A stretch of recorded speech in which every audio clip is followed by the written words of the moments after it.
जय श्री राम सभी साथियों को। तो आइए शुरू करते हैं रामचरितमानस बालकांड दोहा 10। एम रघुपति नाम उदारा अति पावन पुराण श्रुति सारा मंगल भवन अमंगल हारी उमा सहित जय जपत पुरारी। यहाँ तुलसीदास जी कहते हैं इसमें श्री रघुनाथ जी का नाम उदार है, जो अत्यंत पवित्र है, वेद पुराणों का सार है, कल्याण का भवन है और अमंगलों को हरने वाला है, जिसे पार्वती जी सहित भगवान शिव जी जपा करते हैं। अर्थात वे यह कहना चाहते हैं कि श्री राम जी का नाम कोई साधारण नाम नहीं है, यह इतना पवित्र और महान नाम है कि पार्वती जी और शिव जी इसे सदा जपा करते हैं। इस नाम को जो भी व्यक्ति जपता है, राम नाम का जो भी व्यक्ति नित्य निरंतर जाप करता है, उसके जीवन में कभी कोई संकट आ ही नहीं सकता।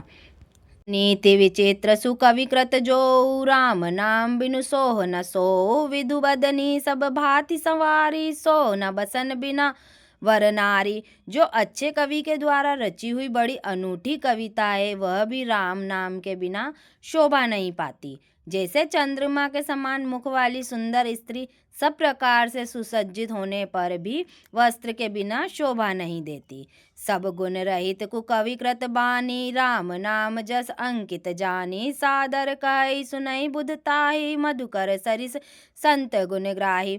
इसके विपरीत कुकवि की रची हुई सब गुणों से रहित कविता को भी राम के नाम एवं यश से अंकित जानकर बुद्धिमान लोग आदर पूर्वक कहते और सुनते हैं, क्योंकि संत जन भोरे की भांति गुण ही को ग्रहण करने वाले होते हैं। अर्थात वे यह कहना चाहते हैं कि जो संत जन होते हैं वे भोरे की तरह होते हैं। जैसे भोरे फूल पर से सिर्फ मधु को ही ग्रहण करते हैं, वैसे ही संत लोग भी कमियों को छोड़कर सिर्फ गुणों को ही ग्रहण करते हैं। यद्यपि कवित रस एक क्यों नाही राम प्रताप प्रगट ऐ माही सोई भरोस मोरे मन आवा कई न सुसंग बड़प्पनु पावा।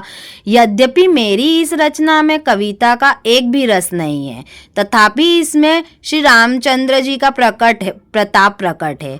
मेरे मन में यही एक भरोसा है, भले के संग से भला किसने बड़प्पन नहीं पाया। धूमऊ तजई सहज करुआई अगर उपसंग सुगंध बसाई भनिति बदेश वस्तु भलिवरनी राम कथा जग मंगल करनी। धुआं भी अगर के संग से सुगंधित होकर अपने स्वाभाविक कड़वेपन को छोड़ देता है।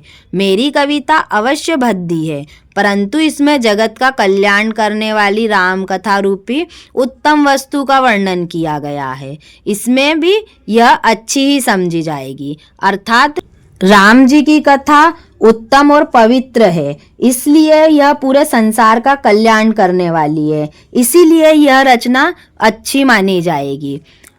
मंगल करनी कलिमल हरनी तुलसी कथा रघुनाथ की गति कोर कविता सरित की जो सरित पावन पाथ की प्रभु सुजस संगति बनीति भली हो ऐ सुजन मन भावनी भव अंग भूति मसा की सुमरत सुहावनी पावनी। तुलसीदास जी कहते हैं कि श्री रघुनाथ जी की कथा कल्याण करने वाली और कलयुग के पापों को हरने वाली है। मेरी इस भद्दी कविता रूपी नदी की चाल पवित्र जल वाली नदी गंगा जी की चाल की भांति टेढ़ी है।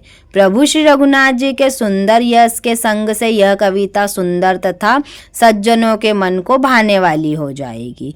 शमशान की अपवित्र राख भी तो महादेव जी के अंग के संग से सुहावनी लगती है और स्मरण करते ही पवित्र करने वाली हो जाती है।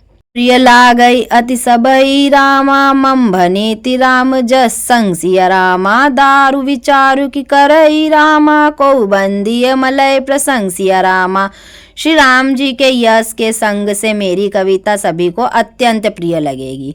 जैसे मलय पर्वत के संग से काष्ठमा चंदन बनकर वंदनीय हो जाता है, फिर क्या कोई काठ की तुच्छता का विचार करता है। अर्थात जैसे मलय पर्वत के पास उगने वाला साधारण लकड़ी का पेड़ चंदन बनकर पूजने लायक हो जाता है, फिर कोई यह नहीं सोचता कि वह पहले कैसी लकड़ी थी।